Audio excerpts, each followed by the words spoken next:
Bonjour et bienvenue sur cette chaîne. Aujourd'hui, je vais m'intéresser tout particulièrement à l'écosystème d'Oyster. Alors, j'ai déjà présenté Oyster Pearl PRL auparavant, qui constitue potentiellement une révolution pour monétiser les sites internet. Cela peut devenir une vraie alternative à la publicité en ligne. Mais ce n'est pas tout. Oyster Pearl n'est qu'une petite partie du protocole Oyster. Oyster va également proposer le stockage anonyme et décentralisé. C'est-à-dire qu'il s'attaque en quelque sorte à ce que font déjà SIA, avec SiaCoin, et Storj, ou Storage. On va donc pouvoir mettre en ligne des fichiers, des photos par exemple, qui seront stockés sur le Tangle, c'est-à-dire grâce à la blockchain d'IOTA. Alors pourquoi ce choix de reposer sur IOTA? Bon, on va être honnête, le Tangle est encore loin d'être parfait. Mais il a une structure de type DAG, DAG, Directed Acyclic Graph, qui autorise les duplications de données, ce qui confère donc une plus grande sécurité de stockage. Par ailleurs, en stockant les fichiers grâce à Oyster, on va pouvoir les stocker de manière anonyme et avec aucune information personnelle ni pseudo.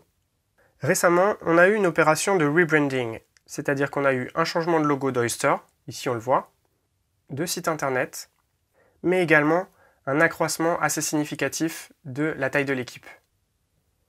Voilà, là ils sont vraiment beaucoup plus nombreux qu'avant. Enfin et surtout, on a eu de gros bouleversements sur le projet dernièrement, avec l'annonce de l'introduction du token Oyster Shell, SHL, en complément du token Oyster Pearl, le PRL.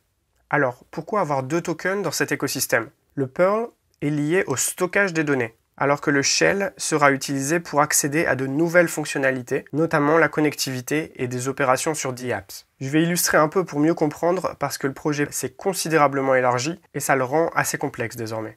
Par exemple, à l'avenir, en utilisant l'écosystème Oyster, je vais pouvoir accéder à Internet en peer-to-peer, c'est-à-dire en me connectant à d'autres personnes autour de moi, qui eux feront en quelque sorte office d'émetteurs via Wi-Fi.